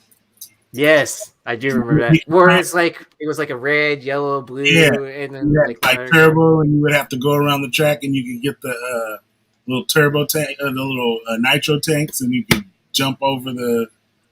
Man, that was my shit. I think it was like Mickey Thompson or something. Mickey Thompson's Off Road or some shit. Stadium. That shit was lovely. Yeah, I always remember playing Galaga. Yeah, Galaga was the shit. So or what's the one with the was it Golden Axe? With the 4 players? It's like the elf, the dude with the axe, the dwarf or whatever. Gauntlet. Yeah, that was it. We used to go after school, be over there, man, with like $5, get you 50 coins. We were going at it, trying to finish. But that's why you just get a job at arcade. Like that was because they used to be stingy. It was a family that owned it, and they had their kids were twins. They had a son and a daughter, and only they would work there outside of adults. Yep, so they weren't hiring nobody, because they knew we'd be fucking giving people free tokens and shit. Well, I used to work at a miniature golf place, and it was like a pretty big one. They had like batting cages, they had an arcade, they had laser tag, and then like 3 different golf courses for 3 different courses for the miniature golf stuff. Yeah, that's what arcade closed, and they just kept the laser tag and the miniature golf. Yeah. So they got rid of all the pinball machines, all the arcade games, and they had built a second part on, and it had all the the ticket games. So they kept that part for like birthday parties and stuff. They have an area where it's all the ticketed games where you can redeem for like toys or whatever over there. And then they have a laser tag in the section that was the regular arcade. And then they have all the miniature golf like it's been for fucking 40 plus years. That shit never changes. Whoa, I'm right there with you. The Simpsons game. That was the shit. I remember playing at the arcade before it got torn down, the original Mortal Kombat. Yeah. So the town that I moved to, it had a new mall built across the street from the old mall, but the old mall wasn't torn down and the stores weren't gone out of it just yet. It eventually did get, of course, turned into some funny stuff. Right. But they did have an arcade there with your OG Mortal Kombat, and I remember being exposed to that and being like, whoa. Yeah. I always had to go. Bills. Yeah, I always had to go to Fiesta. It was like a grocery store, and they had it. Yeah. Knife probably knows about those Fiestas, right? Yeah, Fiestas. Yeah. So like the Hispanic grocery stores in Texas. Yeah, and then that's why I learned about like putting your quarter on the bar on the game to be the next challenger. No. We used to have like 4 up there. Be like 4, like $1, because like Street Fighter. You remember when Street Fighter first came out and it was the plungers? Yep. It was like too big. It was too big, like buttons that you had to smash, like you had to bang on them, and there was a joystick. So punch and kick was like that game Whack-A-Mole. Okay, yeah. It was like one of those, but like it looked like a little volcano, and you hit them. The harder you hit was you know how it was like short, medium, and long or whatever for the punch and kick. So the harder you hit it was, And then on Street Fighter 2 they came out with the 3 buttons for each, because everybody was kept after, because they would. Capcom, Activision, Atari, all that was local. It was all in my town. So they would put these games out and they would take it to the arcade by my house, and that was where they would do the basically like the dry run to see how if we liked it, then they would send it out to everybody. Like everybody would get it. You know what I mean? Like it was like what's the word I'm looking for? We were like the moles, or the guinea pigs. You know what I mean? So when Capcom released that was it was the plungers. It was the big buttons. Maris Comics and Collectibles talking about that Genesis game, that X-Men game. I beat that. Yeah. That was the shit. The Wolverine. Mm-hmm. But do you know the SNES one had Psylocke? Oh, I didn't know. Yeah, the Super Nintendo X-Men game. Yeah, I do remember that. I do had remember Psylocke in it, and that's crap. Get him. I was trying to block. We blowing up. We blowing up. We getting the sex bots in the chat. You know what I mean? That's when you know it's good. You know, now there was some. You know what I like, man? That they were here and then they were kind of gone pretty quick. Were the animated games like Dragon's Lair and Space Ace? Yeah, Lupin the Third, like all those. And it's crazy because if you go into the Apple Play Store, they have them on the iPad, so you can play all. They have the games on it. They're on the iPad. They play exactly the same. So they have like Dragon's Lair. They got Space Ace. I think they're like $5 or $10. I love those, man. Lupin the Third was my shit, though. Lupin the Third. I love that anime. Yeah. It was hard though because the first move of the game, you either die, like you had to you were running. So when it first starts, you robbed a casino. So when you first come banging out of the door, right, and they're chasing you. You got your arms are full of money and stuff, and you got to jump like turnstiles, and so you got to jump 4 turnstiles and then open up a door and then run out the door, but those turnstiles come fast, man, and you can't jump up because he's like jump, and then you jump, and then he's like jump, and you got to keep jumping, and then you get through the door. Man, that shit's crazy. What was the golf game with the little? It had the little. It was like a metal club, and you kind of pulled it back, and you let it go, and it hit the golf ball. It was an arcade game. Yeah, and they had a little metal, it was like a circle on there, and it had a golf club that was like a little metal. You would just pull it back and let it go, and you didn't have to it wouldn't flick like a door. It was I forget what it was called. It was like PGA golf or something, man. That game right there used to have fools. They was betting money, and we was kids, man. Those dudes were going in. Those supposed to be fighting over that game, man. Cause it was slides. Man, you sure you ain't make that up, Remo? I ain't never heard of that, bro. Man, it's a Cali thing. It's a West Coast thing, you know. Remo over here making games up. Remo, let me see if I can find it. You definitely was smoking before you got on, bro. This nigga Remo just made up a whole game on. It is. It's real talk, man. I'm telling you. So we're gonna rename the show to Anti-Spec Smoke Club, right? Is that the name? Well, I'm the only one that don't smoke.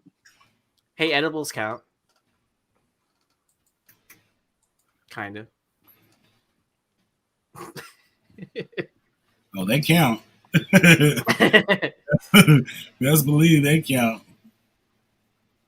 Yeah. Gold. It's called Golden Tea. Oh, Golden Tea. Okay. Hold on. Let me see if they have the one with the. Let me see. Because they had one where it was like the golf club itself, and then they had a different one.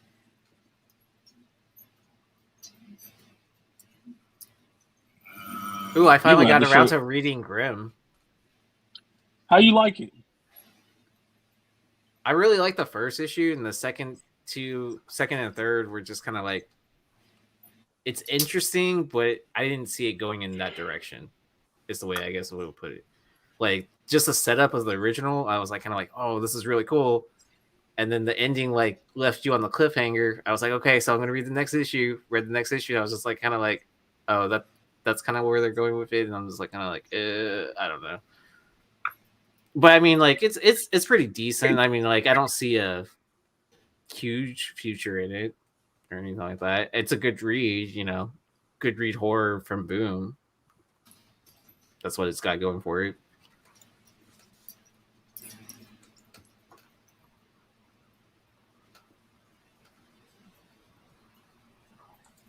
I would give it a solid. If I had to give it a number of 1 to 10, probably like a solid 7, leaning towards an 8. That's pretty good then. But I mean, I'm also like bigger on indies, for the enjoyment of reading than a lot of the other publisher stuff. Yeah, I got burned. I feel like most books, like they either start off really good and then they flame out, or they start off really slow and then they get really good.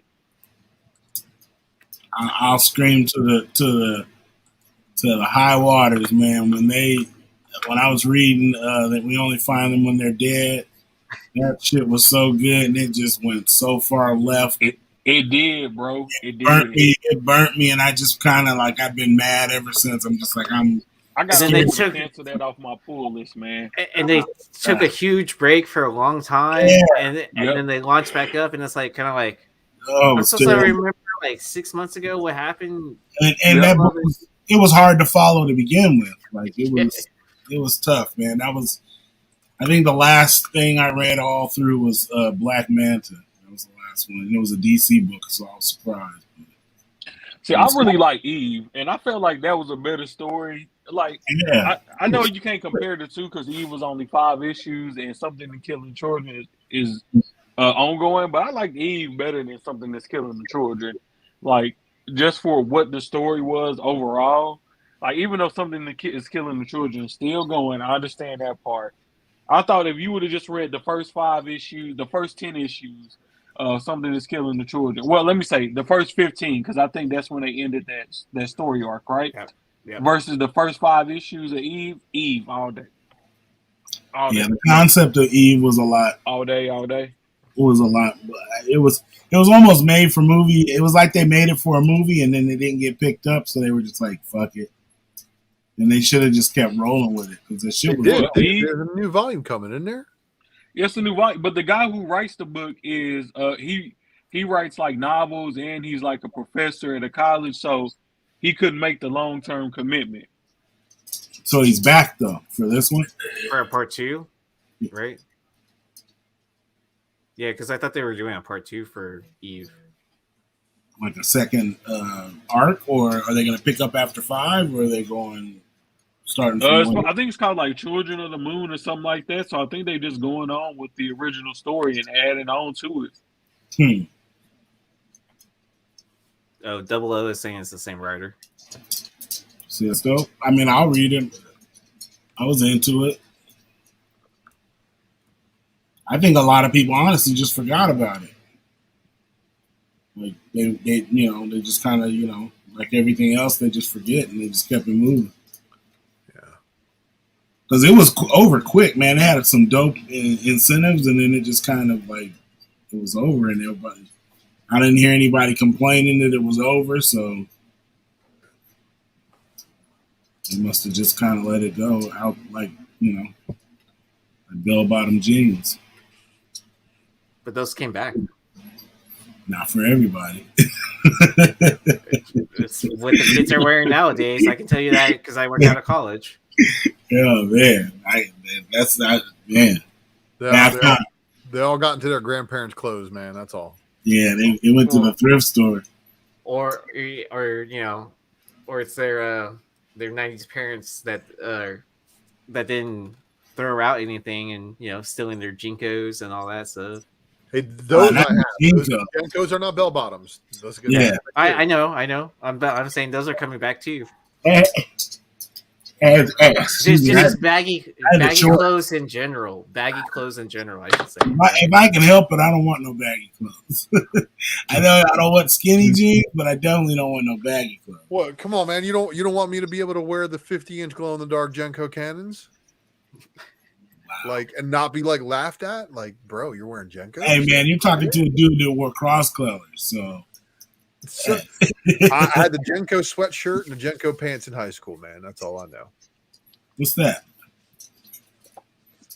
No, it's just a microfiber cloth. I found this. I was looking through some of my pictures. Look at your boy. Damn. We rose to love in the 1940s. Crazy, bro. Boy, you're the only one that was alive in 1940 on this panel, man. Come on. Easy a vampire. He was alive in 1906. That's right. You know? 1815. Interview with the Vampire was based on. Yeah, here we go. What did you say? Oh, what? You say Interview with the Vampire was based on Easy? Yeah. Easy was on Interview. That's deep. That's deep. Oh, I remember back in my day. Right? I sure don't miss rolling my own cigarettes anymore.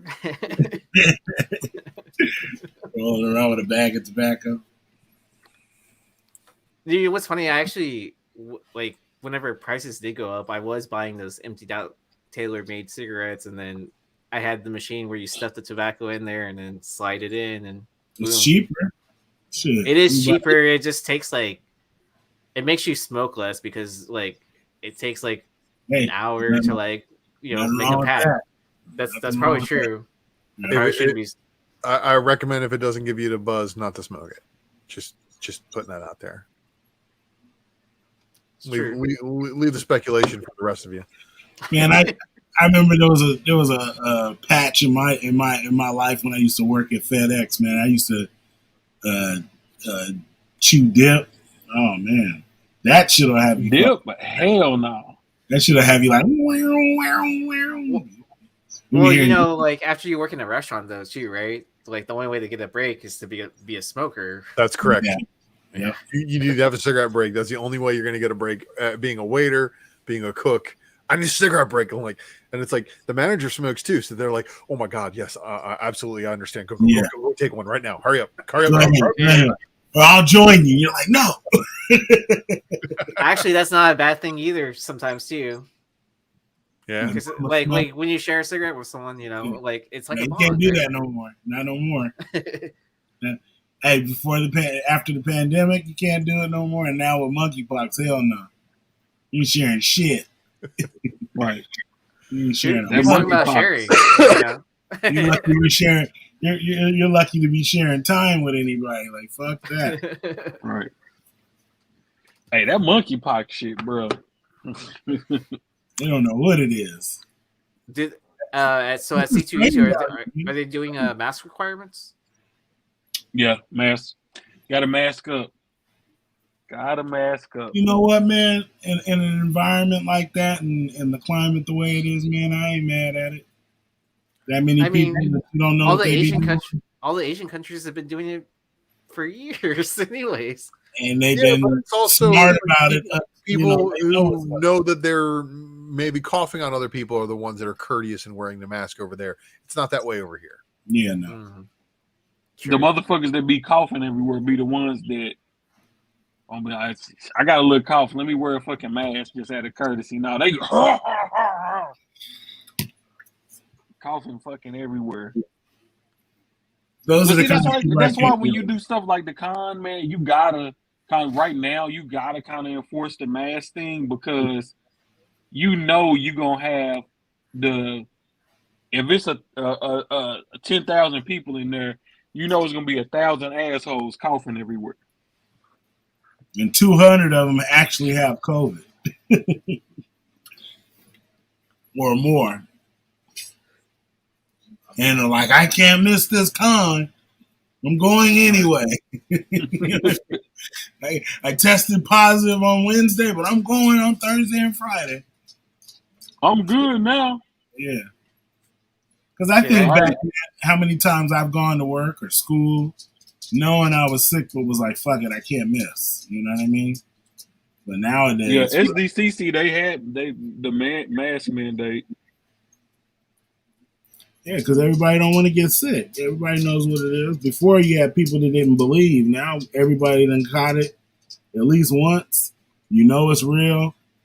Now it's just about protecting yourself. However you want to do it. If you feel like you're good, then more power to you. But I'm gonna wear my mask because I don't trust everybody. Right. Man, you know what? I hate to run, but I got to go downstairs and get me something to eat before this restaurant closes, or I'm gonna be stuck like Chuck until the morning time. Hell yeah, don't want that. You got to get them carb loading. Yeah, if I don't eat tonight, make sure you got that energy for the floor. You'll be grumpy tomorrow. Mm-hmm. You got to stand in lines. He's gonna eat that whole deep dish pizza when he gets out. So. Deep dish. Man, I ain't never had deep dish pizza before. You were in Chicago last year? What is wrong with you, sir? I was supposed to eat deep dish with Dennis Barger, but I fucking fell asleep in the room. Who have you ran into? You might have already gone over this. Who have you ran into so far? Today? Yeah, Dennis. No, I haven't. Dennis not here yet. I think I saw Drew from Wanda Comics. I was hanging out with Nerdy Girl and Rage Theo and Golden Age Guru and one True Nerd King and a couple other people earlier. Adam said he saw me, but I don't remember seeing Adam. I don't remember seeing I don't remember seeing Adam. Hopefully I see Jen tomorrow. Who else? That's it. I saw I saw Tony B-side Hobbies. Mm. We got to the airport at the same time, so we rode the train from the airport to from the airport down to kind of where the closer to where the convention was, and then we just Ubered back to our separate hotels. So, but yeah, have you seen? I chilled today for the most part. James and Jonathan? Are they there yet? No, I didn't go over to the convention center today though. I chilled at my hotel and got me something to eat, and then just I'll see everybody tomorrow. Right. Yeah. You're there until Sunday? Yeah, I'm here till Sunday. Okay. All right, end of the line. I might have to have you hit up a hit parade again because I pulled some pretty good stuff last time.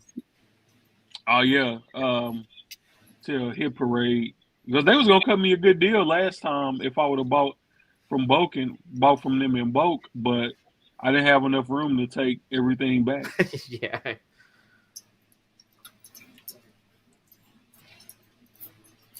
Yeah, Mama Comics over there making them shirts.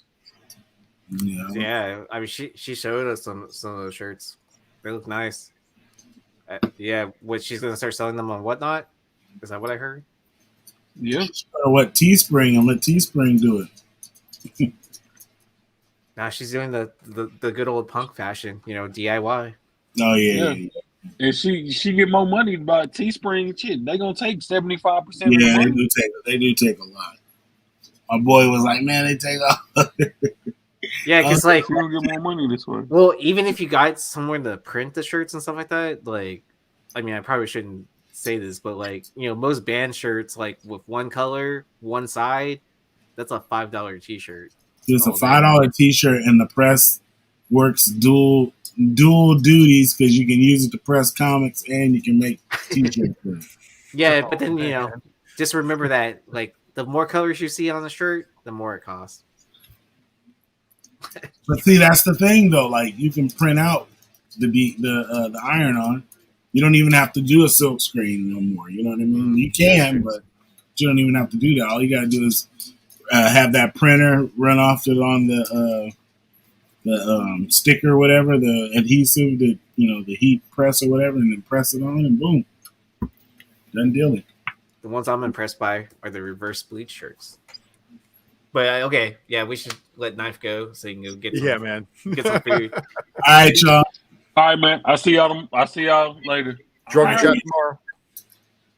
Oh, He's drunk saying chat me. tomorrow. Yes, I'll see y'all tomorrow, bro. I'll try.